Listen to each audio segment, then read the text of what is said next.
දිවුලපිටියේ ඊයේ දවසේ නගරේ ඔරලෝසු කණුව කඩලා දාලා තියෙනවා. ඉතින් හිතනවා ඒ වගේ දෙයක් කරපුවාම ලොකු සංවර්ධනයක් කියලා.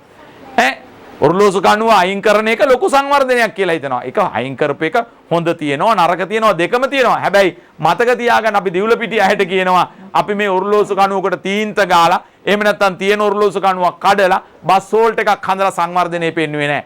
අපි සංවර්ධනය පෙන්නුවේ වරාය හදලා ගුවන් තොටුපළ හදලා ගමට සතිපොළ හදලා ගමට මාතෘසායනය හදලා ගමට මහින්දෝදය විද්‍යාගාර හදලා ගමේ වෙලෙන්දට පොලේ වෙළඳාම කරන්න පහසුකම් දීලා ප්‍රාදේශ සභා ගොඩනැගිලි හදලා බස් නැවතුම් පොළවල් හදලා විශාල විදියට පාරවල් කාපට් කරලා කොන්ක්‍රීට් කරලා අපි පෙන්නපු සංවර්ධනය අද මාලිමානුවන්ට පෙන්වන්න වෙලා තියෙන්නේ ඔරලෝසු කණුවක් කඩලා එහෙම නැත්නම් ගල් කැටයක් අල්ලලා තීන්ත ටිකක් ගාලා වගේ සිල්ලර වැඩක් කරලා. ඉතින් ඒ නිසා ඒගොල්ලෝ ඉන්නේ ජනාධිපති කියපු භාෂාවෙන්ම හුඬු මානසිකත්වේ.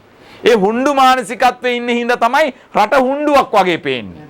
රටක් විදියට මේ ජනාධිපතිත් සහ ඒගොල්ලන්ගේ ඉන්න දේශපාලඥයෝ දකින්නේ නැහැ. 159ටම මේක රටක් නෙමේ හුඬුවක්. හැබැයි රටේ ජනතාවට මේක රටක්. ඉතින් ඒ නිසා ශ්‍රී ලංකා පොදු ජන පෙරමුණේ අපි මේක ගමත් එක්ක කතා කරනවා මේක ගමත් එක්ක සංවාද කරනවා ඒකේ ප්‍රධාන සංවිධාන සංවාද මණ්ඩපය තමයි අද මේ කටුවැල්ලේගම මේ කොට්ටාසේ හැදෙන්නේ